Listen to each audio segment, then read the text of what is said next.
Oh, hi, how are you guys doing? Oh, man, we're already talking about BDSM. Anybody here practicing?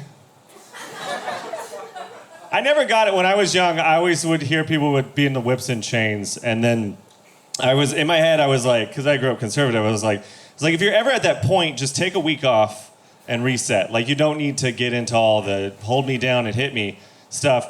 And then I got into my 30s, and I get it all of a sudden. I completely, I understand kink now. And not because, like, I'm like, ooh, this sounds exciting, but, like, I have to work so much that I just want somebody else to do something for me now. Like, that's all I want. Like, I'm just like, I would love if somebody would tie me up, spit on my face, and then buy me groceries. That's what I want. That's all I want right now. Just hit me, tell me that I've done a terrible job, and then that way that inside voice becomes an outside voice, and then we don't have to, pretend anymore. I don't know. I also have anxiety and depression. Not to oversaturate the night, but what do you expect when you get two gentle whites back to back? You're gonna get us being like, I'm a little sad and twitchy, and I've been working on it. I got this app called Calm. I don't know if any of you guys got that meditation app. If you don't have it, it's this white woman named Tamara who walks you through your problems. And it's great because she's like, welcome to Calm. I'm going to teach you how to meditate. Meditation was invented by white women in 1992. And you're like, okay, this is off to a good start. And then she'll, you breathe and everything, and it's actually really nice. Like, it's actually helped, like, reduce my anxiety. But I deal with a lot of self-worth issues and not being good enough and not feeling wanted. And so I was doing this, and it felt really awesome. I was like, it's really helping me get a grip on this. And then one day they had a guest instructor who was LeBron James. That one. And if you deal with issues of self-worth, the guy you want walking you through that is not LeBron James. Because I put it on, I was like, what's he got to say? He's a great person. I got to see what he's got to say. And I swear to God, he just goes, this is LeBron James. Sometimes, when I'm at the free throw line of a championship game, and there are 10,000 people cheering my name, I get a little anxious, and I'm like, fuck you, man.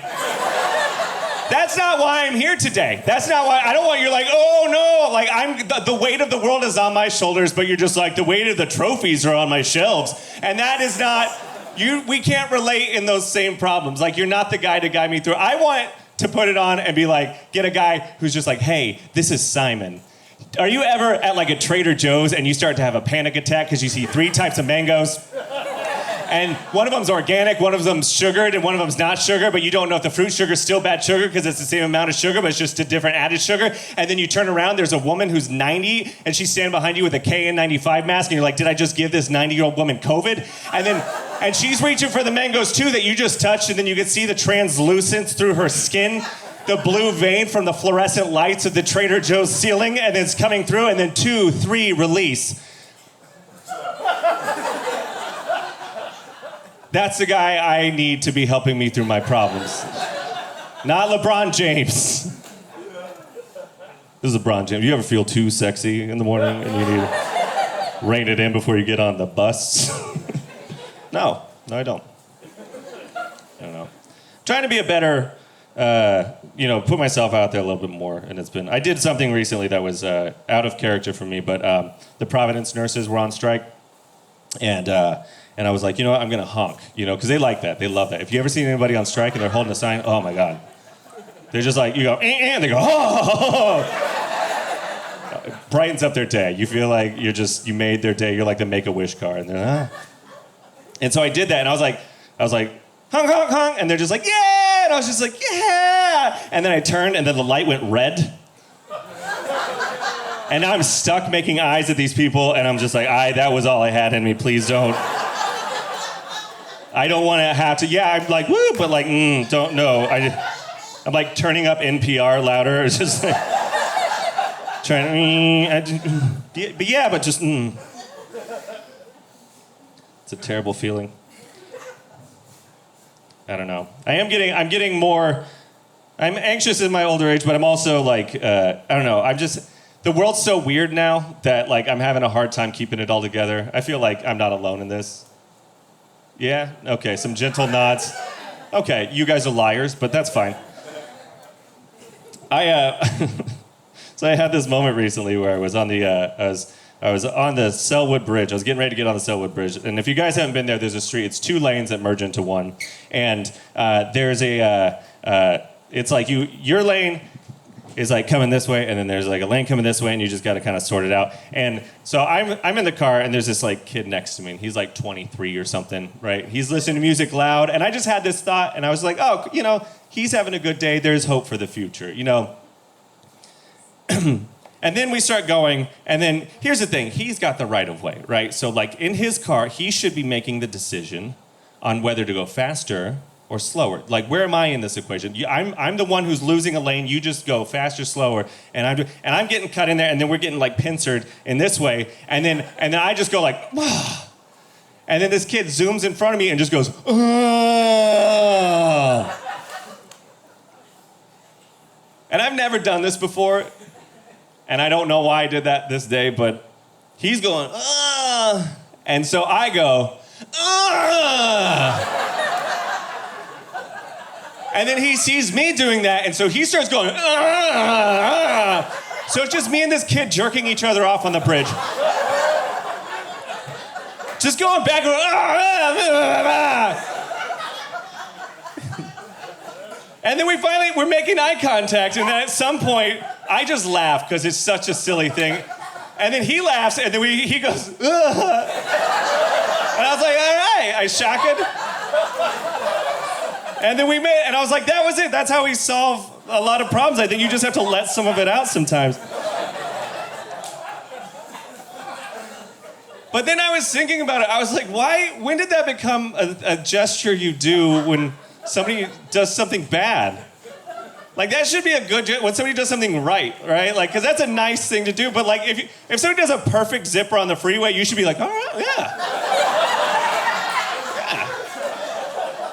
Or you're at like Safeway, you see somebody, they're like rounding up for orphans. And he's like, did you just round up for the orphans? And I did. You're like, yeah, man, yeah. That's great. Do you see this guy? And everyone's in there, like, yeah, give it to him. I think we need to bring that back for more people. That's what bonobos do. That's how. And that's the thing, if you're ever worried about humans or want to understand us, just watch, there's a documentary on Netflix called Chimp Empire. And you'll understand everything. It's just a group of small, diverse chimps that are trying to go up against this group of big chimps that owns the fruit. And that's it. They're like, when it's smaller bands of chimps, they got more women involved, and when they have bigger bands of chimps, it's just guys being dicks at the top. And I was like, yeah, that seems to scan. I think, I don't know. I like Portland. It's been nice being here. I've been here for about 10 years now. I grew up in a town called Bakersfield, California. Yeah. I know. I didn't realize when I was moving here, like how Bakersfield is basically like, if you don't know where it is, Central Valley of California. It's like the junk drawer of America. And, but this is true. There was actually a guy.